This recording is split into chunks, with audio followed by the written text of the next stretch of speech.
Ini selalu hubungan antara Indonesia Malaysia. Ini kan kita tetangga dekat, serantau, ya, serumpun. Tapi selalu saja ada masalah-masalah. Oke. Jangan tolak Ansor sama sekali. Tak peduli dia Datuk Seri ke Tan Sri ke Tun, enggak peduli. Ya, hukum itu, negara hukum itu tidak kenal jabatannya. Betul. Itu yang penting. Ini luar Jadi biasa. Untuk Saya ingin tanya, kapan kira-kira Datuk Seri ada rencana untuk meluncurkan autobiografinya? Terima kasih. Oke. kan, autobiografi itu patutnya orang ditulis oleh orang yang hampir pensiun. Saya baru 1 bulan jadi Perdana Menteri sudah. Iya. Bener juga ya.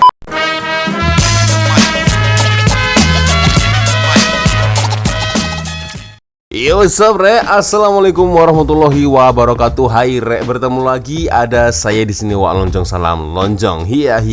Apa kabar kawan-kawan? Semoga semua dalam kondisi yang sehat, Re, ya. Amin ya robbal alamin. Oke, geng, sebenarnya beberapa minggu yang lalu itu ada ramai sekali kawan-kawan dari DM Instagram itu menginginkan saya untuk mengulas atau mereaction ya satu video yang cukup menarik. Nah, ini geng ya, City Corp Leadership Forum ya bersama Datuk Sri Anwar Ibrahim ya, Perdana Menteri Malaysia, geng. Dan video ini sebenarnya sudah lama. Sudah ada sekitar mungkin setahunan lah, geng ya. Tetapi yang membuat ini menarik adalah ini baru pertama kalinya ya Perdana Menteri Malaysia dijemput sebagai penceramah forum dan majelis ilmu pidato, geng ya, tanpa kertas, tanpa teks ya. Dan ketika beliau memberikan ceramah, geng ya, ini yang datang itu bukan kaleng-kaleng ya, yaitu jajaran menteri-menteri ya semasa kepemerintahan Presiden Joko Widodo atau Jokowi, geng ya. Nah, ini yang menarik, geng ya. Jadi banyak sekali pertanyaan-pertanyaan ya yang dipertanyakan oleh menteri yang ada di Indonesia ya untuk Anwar Ibrahim, geng. Nah, terkait hubungan soal Indonesia dan juga Malaysia, geng. Oke, ini videonya cukup panjang, hampir 30 menit lah, geng ya. Kita akan melihat bersama-sama, geng, seperti apa videonya, geng ya. Tapi, Re, seperti biasanya hanya sekedar mengingatkan untuk kawan-kawan yang mungkin belum sholat, jangan lupa sholat dulu ya. Terlebih lagi untuk yang para lelaki, karena saya recordnya ini sebelum sholat Jumat, geng ya. Jadi saya harap untuk kalian yang lelaki semuanya sudah selesai sholat Jumat, geng ya. Dan mungkin para wanita, akak-akak ya, yang belum sholat, jangan lupa sholat dulu, sholat duhur atau sholat asar ya, jangan lupa, geng ya. Oke, kita akan melihat bersama-sama seperti apa videonya, geng ya. Atas pencerahan yang luar biasa, kami semua terkagum-kagum karena buku yang dibaca begitu luar biasa banyaknya ya, dan pemahaman Datuk tentang Islam pun menjadi pelajaran yang sangat luar biasa untuk kita semua, karena ini betul-betul merupakan sebuah sharing knowledge dan pengalaman yang luar biasa untuk kami semua. Nah, Datuk, ada sebelum saya lempar pertanyaan kepada Floor, ini pertanyaan yang selalu muncul setelah Datuk menjadi Perdana Menteri Malaysia. Oke. Ya, akan dibawa kemana Malaysia ini? Ini pertanyaan yang cukup menarik. Silakan, Datuk. soalan sangat singkat tapi amat membebankan. Iya.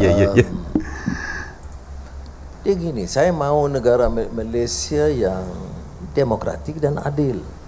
Saya mau orang kenal usaha Anwar untuk Malaysia itu membersihkan dari rasuah dan penyelewengan dan menunjukkan bahawa ada pemimpin Melayu, Islam, Malaysia yang benar-benar ikhlas untuk membela nasib rakyat. Itu jalur hukum, demokrasi, dan ekonomi, betul. Tapi akhirnya orang tanya dia, at least this man tried his best to save the country from the scourge of corruption, abuse of power. He may succeed to an extent, he may not succeed totally. I'm sure I will not. But at least there is a recognition he tried his best. Oke. Luar biasa, dijawabnya singkat tapi maknanya dalam luar biasa. Nah, yang Dalam kedua, maknanya. ini selalu hubungan antara Indonesia Malaysia. Ini kan kita tetangga dekat, serantau, Ya, serumpun. Tapi selalu saja ada masalah-masalah. Oke. Ya, saya tahu masalah yang selalu muncul di kedutaan besar kita itu adalah masalah tenaga kerja. Oke. Lalu masalah PKI. kedua itu masalah kita tahu seringkali perbatasan pun menjadi isu. Oke, border ya, dan perbatasan. masalah-masalah lain yang kadang-kadang seringkali mengganggu. Karena saya ingat sekali waktu saya masih di pemerintahan pun seringkali menjadi jembatan untuk mengatasi permasalahan itu. Nah, di era kepemimpinan Datuk sebagai Prime Minister, ini apa yang kira-kira akan dilakukan untuk membuat, karena Datuk adalah sahabat Indonesia, ya tentu lebih mudah untuk membuat permasalahan hubungan Indonesia Malaysia ini menjadi lebih rukun lagi, lebih saling membantu lagi, dan lebih saling menguntungkan lagi. Oke. Soal TKI ini pendirian saya agak konsisten sudah lama. Dan saya pasti ia boleh diselesaikan. Pertama, sistem pemilihan itu harus diperbaiki. Ya, kita tidak boleh izinkan sistem dengan ejen-ejen yang memunggah kekayaan terlalu tinggi dan mendera rakyat. Kos terlalu tinggi. Dan perubahan sistem itu harus dirubah di Malaysia dan juga di Indonesia dan di Bangladesh. Ya. Ini seolah-olah modern slavery. Ya. Carilah perniagaan lain nak untung, tapi janganlah berniaga manusia. Jadi sebab itu solution ini dikemukakan dalam perbincangan kita tahun-tahun lalu sekalipun, ya, yang diulang oleh Presiden Jokowi ialah digitalization. Apa yang rumitnya? Apa yang perlu bayar kepada companies, agents terlalu tinggi? Kerana bila diambil terlalu tinggi, itu dibayar oleh pekerja. Dan gaji pekerja itu, upah pekerja itu sudah rendah. Jadi hal ini saya bagi jaminan kepada Presiden. Saya bilang Presiden harus berkunjung ke Malaysia secepat mungkin, dan saya akan pastikan Presiden tetap saja tarikh bulan Jun ini, maka saya akan pastikan ini dapat diselesaikan sebelum Presiden tiba di Putrajaya. Dan ada kasus-kasus penderaan pekerja. Saya orang yang mengalami ada pengalaman didera dalam lokap penjara, itu tahu apa arti penderaan. Bedanya Anwar didera itu jadi international news. Dia orang biasa didera itu enggak jadi masuk berita. Melainkan di Indonesia adalah sedikit dihangatkan suhu. Ya, tetapi ini tidak boleh dimaafkan. Sama ada pekerja itu rakyat Malaysia atau rakyat Indonesia. Ini saya sudah sebenarnya Menteri Dalam Negeri sekarang saya Saifudin Nasution, ya. Nasution. Dan Ketua Polis Negara, saya sudah beritahu biar kita dalam beberapa bulan ini beri mesej yang jelas, tidak pada kenyataan, pada tindakan. Kalau ada penderaan, jangan tolak ansur sama sekali.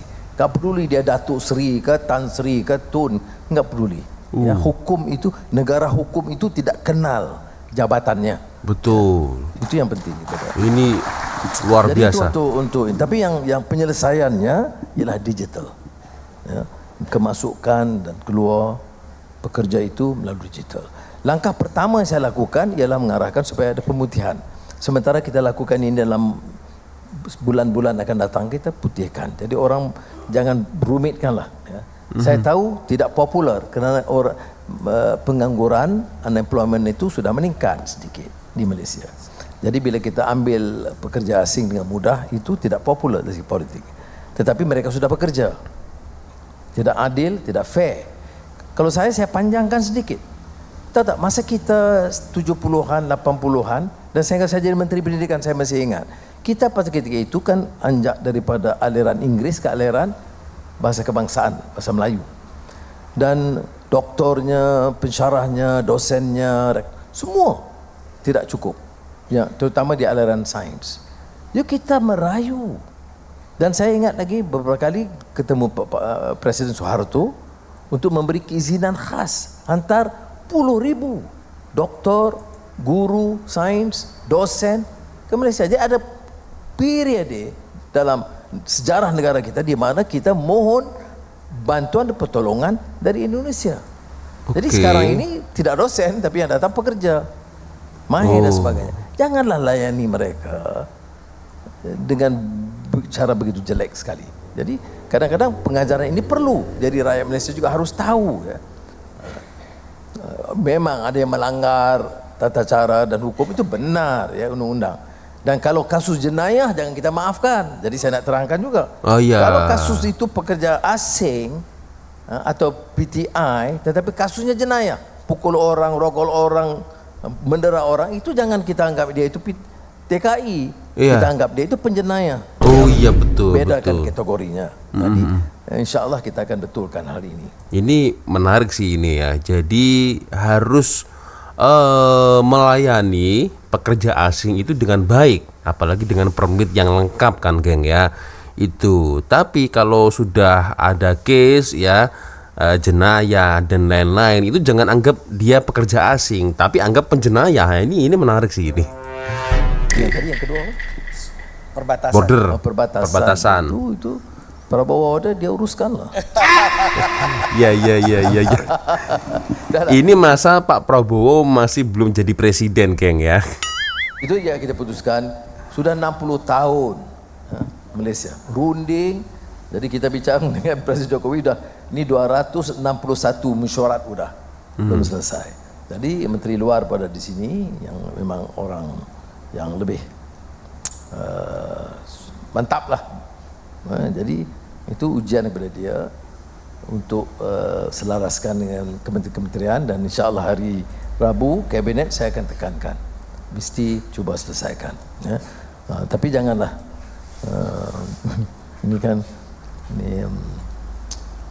Indonesia ini kan abang besar. Jadi kita ni kadang-kadang runding ini kita jaga. Kita senang, orang adik kecil ni senang kecil hati. Jadi asal kalau kita faham itu boleh beres ya. Jadi Pak Jendral Prabowo bila ke Kuala Lumpur pandai-pandai lah, santai lah ya. Oke. Terima kasih Datuk. Sekarang saya ingin membuka kesempatan untuk ini floor. Sesi tanya jawab ya. Bertanya, saya persilahkan. Saya Hendro, Presiden Direktur dari salah satu perusahaan di Cityco.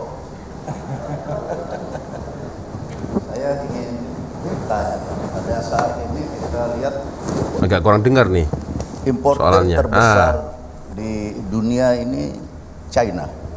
Oke. Untuk itu petrodolar nampaknya sudah semakin surut dan petro yuan mulai mengemuka.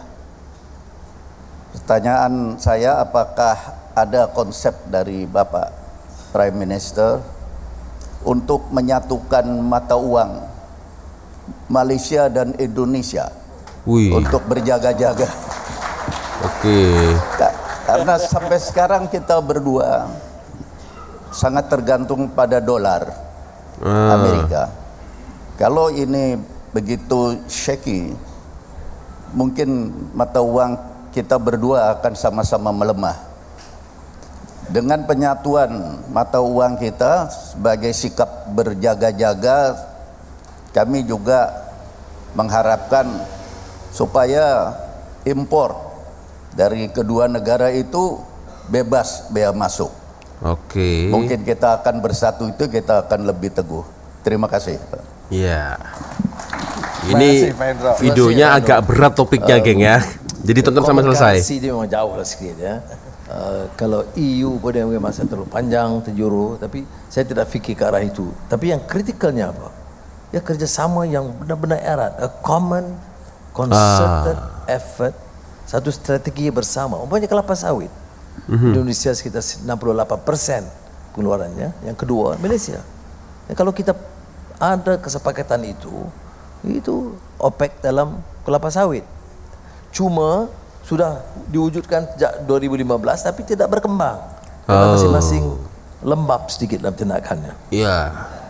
Kemudian tentang carbon credit, renewable energy, itu Indonesia kuat dan Malaysia masih ada.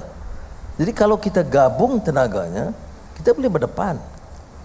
ASEAN ini sekarang agak sedikit muram ya. Tapi giliran Indonesia mempengurusikan, ya, mengetuai chairman ASEAN. Jadi saya berikan jaminan, saya kata untuk Malaysia kita akan berikan seluruh dukungan supaya kepimpinan Indonesia, giliran Indonesia tahun ini akan cukup berkesan dan apa yang perlu kita lakukan, kita akan lakukan bersama. Itu maksimum yang kita bikin. Ya. Mantap. Hal-hal ini untuk negara China, saya setuju. Dia tak boleh umpamanya kita bergantung hanya kepada dolar. Dia mesti basket of currencies. Ada periode late 90s yen meningkat. Ya. Nah, sekarang yuan meningkat. Jadi kita mau terus melepaskan dolar, itu pun risiko juga. Ini saya bukan ada expertise dalam bidang ini ya. Ini urusan Tugu Samsul ya. Orang banker ni dikira wang saja. Mereka tahu. Tetapi bagi saya kita harus mengambil kira pandangan mereka dan sejauh mana dalam basket of currencies ini untuk kita gunakan yuan, yen, dolar umpamanya dan atau euro. Ini yang disebut basket of currency dan tidak totally dependent on the dollar. Ya. Ekonomi Amerika tidak segar, bugar seperti dulu. Itu satu kenyataan, realitasnya. China berkembang, walaupun ada beberapa tantangan yang harus dihadapi. Kita, terutama macam Malaysia sebagai negara kecil, harus pastikan hubungan kita pertama bersama Indonesia atau ASEAN itu kompak betul kuat. Tetapi hubungan kita dengan Barat dan China harus baik. Ya. As a trading nation. Terima kasih. Jawaban yang cukup cerdas, geng. Saya minta yang Bapak yang silakan. Assalamualaikum warahmatullahi wabarakatuh. Nama saya Said Zaidan Shah. Saya Deputy Country Director Asian Development Bank di Indonesia. Sebelumnya saya juga aktif di Indonesian Diaspora Network Global. Datuk Seri Anwar Ibrahim, saya ingin mendapatkan insight dari Bapak ya. Kira-kira apa yang lesson apa yang dapat dipetik dari Indonesia based on development journey-nya Malaysia. Dan saya juga ketahui bahwa Datuk Seri sangat ada sahabat dekat dengan Indonesia.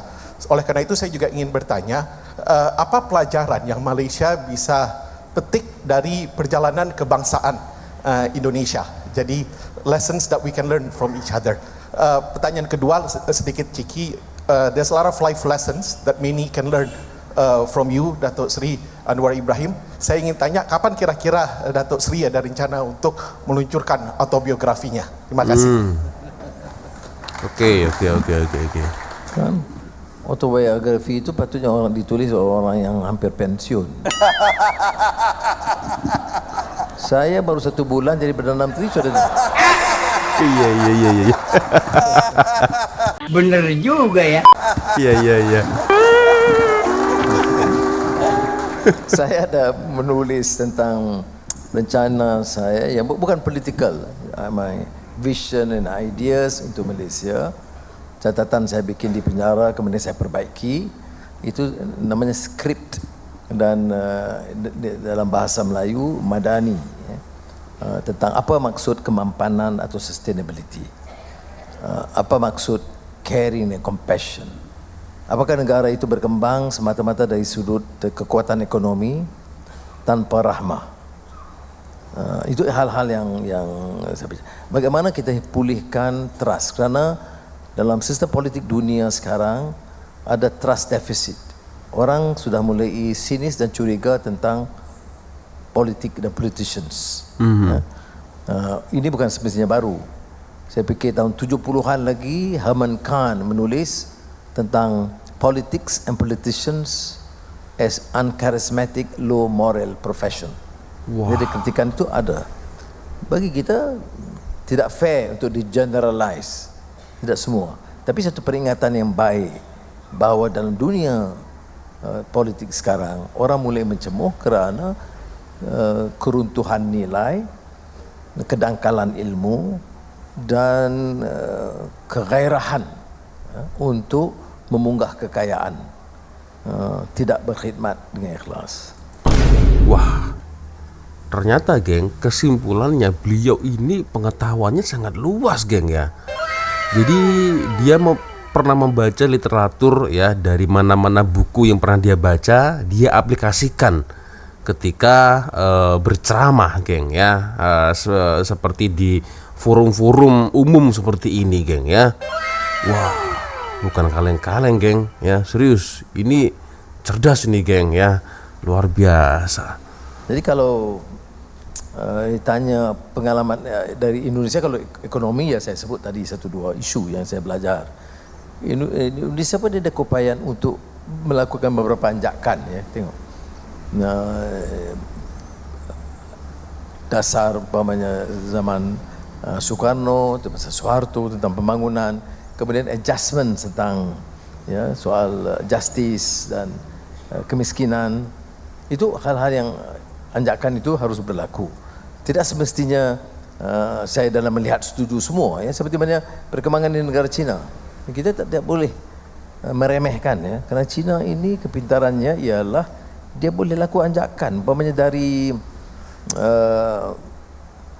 Mao Zedong ke Deng Xiaoping, itu anjakannya besar, radical change dari economic policies. Dari Deng Xiaoping kepada apa yang Menteri Kewangan dia tu ya, yang lebih balance tentang masalah perumahan rakyat, kemiskinan. Jadi dia cuba balance. Jadi maknanya kekuatan dasar ekonomi itu tidak dogmatik ya. Dia tidak doktrine. Dia harus melakukan anjakan mengikut keperluan semasa. But the core values, kalau saya tidak boleh berganjak.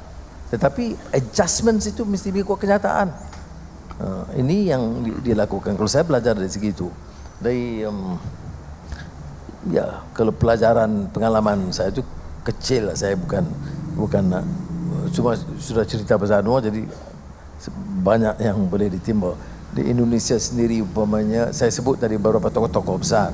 Itu walaupun saya sebut pada namanya, tapi ada hal yang dipelajari. Apa yang menyebabkan saya tertarik dengan pandangan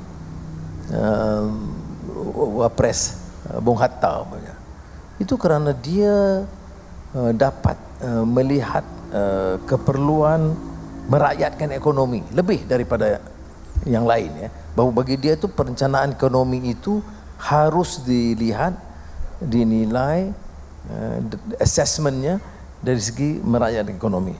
Dan dia lihat itu pada masa itu salah satu penyelesaiannya itu melalui koperasi.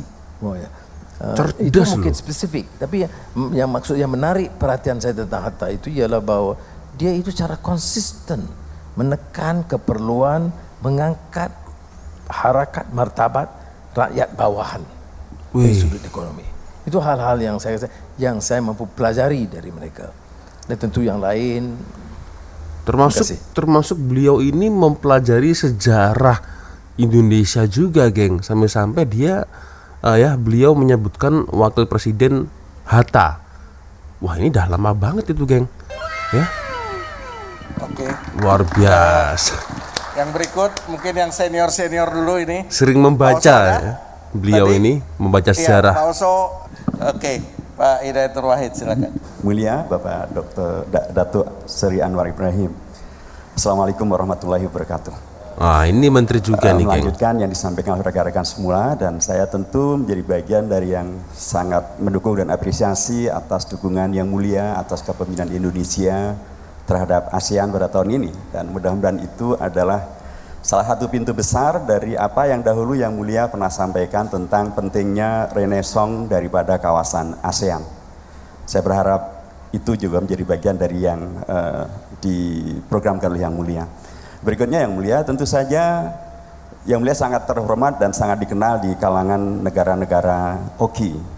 Dan karena memang Indonesia dan OKI juga adalah dua negara pendiri daripada OKI itu sendiri. Dan bagian daripada penyelesaian masalah ekonomi juga di sana ada peran-peran yang bisa dimainkan. Sejauh mana Yang Mulia akan mengajak Indonesia atau bersama dengan Indonesia memaksimalkan potensi di negara-negara OKI dari sisi penyelesaian masalah ekonomi ini untuk menjadi bagian daripada yang menguatkan hubungan antara Indonesia dan Malaysia.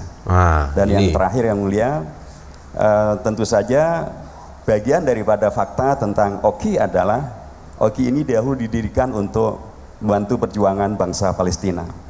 Dan Indonesia jelas bersama dengan bangsa Palestina. Kedepan Yang Mulia, apa yang bisa dilakukan bersama dengan Indonesia untuk memastikan kemerdekaan Palestina bisa segera diwujudkan dan Masjid Al-Aqsa bisa diselamatkan. Yang terakhir Yang Mulia, saya mendapatkan aspirasi dari banyak teman-teman saya dari pesantren. Mereka menyampaikan ketika dahulu Yang Mulia menjadi timbalan Perdana Menteri, menjadi Menteri Keuangan dan seterusnya, Islam internasional antar bangsa itu begitu luar biasa terkenal. Dan banyak pelajar Indonesia mendapatkan beasiswa ke sana. Mereka mengusulkan alangkah sangat baiknya bila banyak beasiswa diberikan kepada pelajar-pelajar Indonesia kembali. Terima kasih. Assalamualaikum warahmatullahi wabarakatuh. Terima kasih Pak Datuk Wahid. Yang pertama soal renaissance sebenarnya ya, sebab bila saya tulis mengenai renaissance Asia itu maksudnya itu pemerkasaan ekonomi, pemerkasaan budaya. Banyak orang melihat renaissance itu economic base. Ekonomi masih fundamental, tetapi kita kan manusia, maknanya islah itu mestilah, dan renaissance itu mesti pertamanya pemerkasaan ekonomi, tetapi pemerkasaan budaya ya. Dan kita ni agak tempang sedikit ya, bila angkat sikit ekonomi dan teknologi, budaya itu dikesampingkan. Sebab itu bagi saya, dan budaya ini dalam arti kata yang lebih luas, soal nilai, soal akhlak, soal kecintaan terhadap ilmu, lazzatul ma'rifah gitu ya. Jadi ini harus kita tonjolkan. Itu kalau masuk renaissance Asia. Kemudian soal kerjasama negara Islam, wah sekarang ini Indonesia pun agak dekat ya, dengan beberapa negara, umpamanya United Arab Emirates dan beberapa negara lain ya. Dan boleh kita kuatkan kerjasama itu, kerana negara Arab sekarang ini dia dalam fasa yang ribut sikit lah ya, belum menentu. Baru nampak bergerak sedikit untuk ke arah persefahaman dan kesatuan. Sebelum itu pecah parah. Soal Palestina saya sangat tegas hal itu ya. Ini soal kezaliman yang keras, totok yang dilakukan terhadap rakyat Palestin oleh rejim Israel. Dan saya ungkapkan, kadang-kadang di Malaysia, kadang-kadang kita bukan Islam, kadang-kadang dia tak faham dengan ini soal Islam. Tidak, ini soal justice. Kata Edward Said, Edward Said, pemikir ulung Palestina, Kristian ya, Arab. Dia sebut Palestine ini ialah politics of dispossession, politik di mana hak mutlak rakyat, kebebasan dia, maruah dia, tanah dia, rumah dia itu dirampas. Jadi ini bukan hanya soal Islam, tapi juga soal kemanusiaan. Betul. Setuju aku. Kita, apatah lagi orang Islam, untuk mengungkap permasalahan ini dan dengan lebih tegas menyuarakan. InsyaAllah saya akan teruskan. Saya sempat bicara dengan tiga-tiganya, Muhammad Abbas, Malhania, telefon untuk dan menyatakan simpati dan dukungan Malaysia yang terus bahkan lebih tegas. Bahkan dukungan Malaysia kepada Palestina itu tidak hanya omon-omon saja, geng, tapi memang benar-benar serius, geng ya. Di satu sisi Indonesia ya membangun rumah sakit ya Indonesia untuk Palestina itu sudah wujud ya, sudah ada, walaupun sekarang entah gimana nasibnya geng, karena memang dihancurkan oleh Israel ya. Itu juga dengan pihak daripada Malaysia geng ya, itu juga begitu ya, sampai setiap kali bantuan itu setiap tahun pasti ada ya. Bahkan tahun kemarin geng ya, Malaysia membawa rakyat Palestina itu datang ke Malaysia untuk dilakukan perawatan. Nah, anak-anak, emak-emak, akak-akak ya, para wanita, budak-budak itu ada geng ya. Dan itu juga atas inisiatif dari Perdana Menteri Anwar Ibrahim geng. Nah itu, jadi kedua negara ini baik itu Malaysia dan Indonesia ini selalu terus menyokong dan berupaya untuk bagaimana caranya membantu saudara-saudara kita yang ada di Palestina geng. Ini kan wah, sungguh apa geng ya, luar biasa lah geng ya. Kita ini sama-sama lah geng ya, dengan satu visi dan misi yang sama kan geng ya, betul tak ya kan? Ya itu dia geng. Terakhir ini karena waktunya. Ya, oke. Saya kira ini videonya sudah cukup panjang, tapi luar biasa geng ya. Ini baru kali ini ya saya melihat pemimpin ya daripada Malaysia geng ya. Sebenarnya bukan hanya ini mungkin salah satu ya pemimpin dari Malaysia yang benar-benar berotak, berpengetahuan begitu luas geng, dan tata cara diplomasinya benar-benar sangat mengesankan geng ya. Ini saya kira pemimpin seperti beliau lah geng ya, yang bisa mengakrabkan hubungan antara kedua negara, baik itu Malaysia dan juga Indonesia geng ya. Masya Allah, ini luar biasa lah geng ya untuk Perdana Menteri Prime Minister Anwar Ibrahim geng ya. Dan juga beliau juga sangat-sangat fokus ya untuk memberantas rasuah-rasuah. Kita doakan bersama-sama lah geng ya, semoga untuk visi misinya ini bisa tercapai geng ya. Super sekali, super geng ya. Beruntung geng ya Malaysia mendapatkan Perdana Menteri macam seperti Anwar Ibrahim ini geng. Walaupun geng ya, ada beberapa segelintir rakyat Malaysia ini terkadang ada yang berbicara ini nih kepemerintahan madani camsial madani, astagfirullahaladzim ya, ada memang seperti itu. Tapi itulah geng, yang namanya sebuah negara geng ya, terkadang tidak semua orang itu suka dengan cara kepemimpinan seorang Perdana Menteri geng ya. Macam di Indonesia lah geng ya, ada ramai yang suka dengan Pak Prabowo, tapi ada juga beberapa yang tidak suka dengan cara kepemimpinan Pak Prabowo. Ya macam seperti di Malaysia mungkin geng ya. Jadi ramai yang suka dengan Anwar Ibrahim ya, tapi ada beberapa juga yang kurang suka dengan cara kepemimpinan dari Prime Minister Anwar Ibrahim. So itulah geng ya, mungkin video kita kali ini cukup panjang, tapi setidaknya terutama dari saya sendiri geng ya, bisa melihat secara langsung geng ya, bagaimana luar biasanya, cerdasnya ya, pengetahuan yang begitu luas dan cara diplomasi dari Prime Minister Anwar Ibrahim ini benar-benar sangat-sangat mantul geng. Oke ya. Oke geng, ya sepertinya cukup sudah untuk video kita kali ini. Terima kasih kawan-kawan sudah nonton video saya dari awal sampai akhir, dan saya minta maaf apabila mungkin kalau ada kesalahan kata-kata baik dari awal video sampai di akhir video. Biasanya kalau ada video yang menarik yang mungkin boleh kita ulas, kita bersama-sama, silahkan kirim videonya di DM Instagram. Dan saya tidak punya hutang karena memang terus terang request ini sudah ada beberapa bulan yang lalu, ada ramai kawan-kawan ya, ada 5 atau 7 orang minta saya untuk mereview video ini geng ya. Oke, dan akhirnya saya Wak Lonjong pamit dulu geng. Wassalamualaikum warahmatullahi wabarakatuh. I love you Malaysia, I love you Indonesia. Bye bye geng.